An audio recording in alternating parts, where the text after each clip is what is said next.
করিতেছি যে আমি আইন অনুযায়ী সরকারের প্রধানমন্ত্রী পদের কর্তব্য বিশ্বস্ততার সহিত পালন করিব।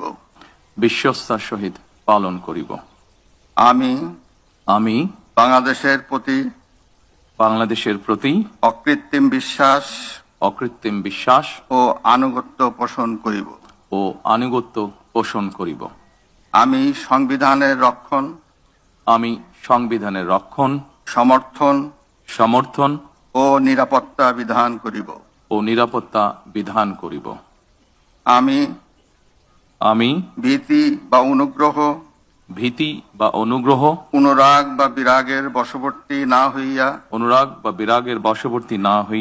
সকলের প্রতি আইন অনুযায়ী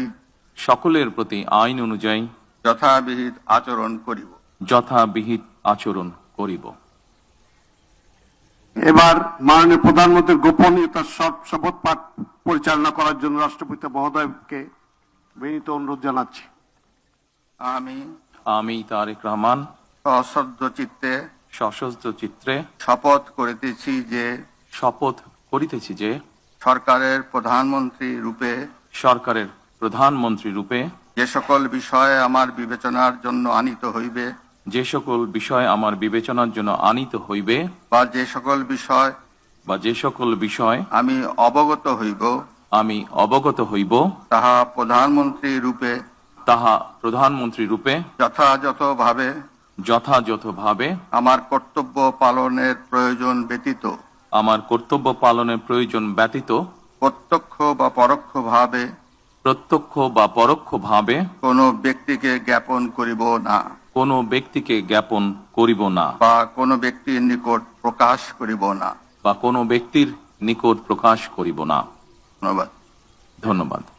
মাননীয় প্রধানমন্ত্রীকে পদের শপথ ও গোপনীয়তার শপথ স্বাক্ষর করার জন্য এবং স্বাক্ষর শেষে নির্ধারিত আসন গ্রহণ করার জন্য বিনীত অনুরোধ জানাচ্ছি।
আমি কি নিচে চলে যাব? না স্যার, আপনি বসেন।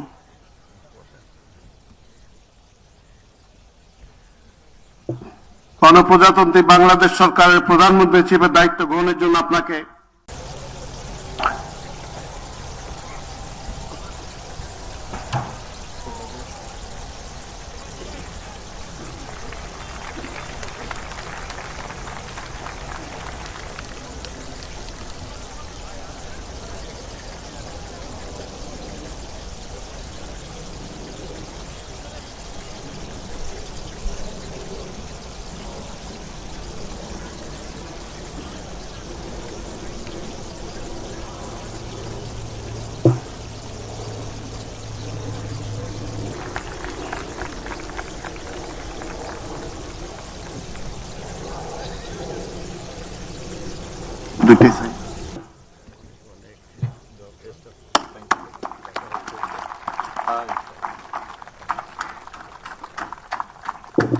হে আল্লাহ, আমাদেরকে দুনিয়াতে কল্যাণ দাও, আখিরাতে কল্যাণ দাও, দোজখের আগুন থেকে বাঁচাও।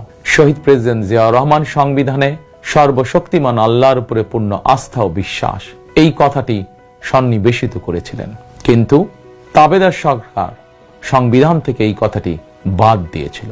আল্লাহর রহমতে আগামী 12ই ফেব্রুয়ারি নির্বাচনে জনগণের রায় বিএনপি পুনরায় রাষ্ট্র পরিচালনার দায়িত্ব পেলে সর্বশক্তিমান আল্লাহর উপর পূর্ণ আস্থা ও বিশ্বাস, এই কথাটি সংবিধানে পুনরায় সন্নিবেশিত করা হবে ইনশাআল্লাহ।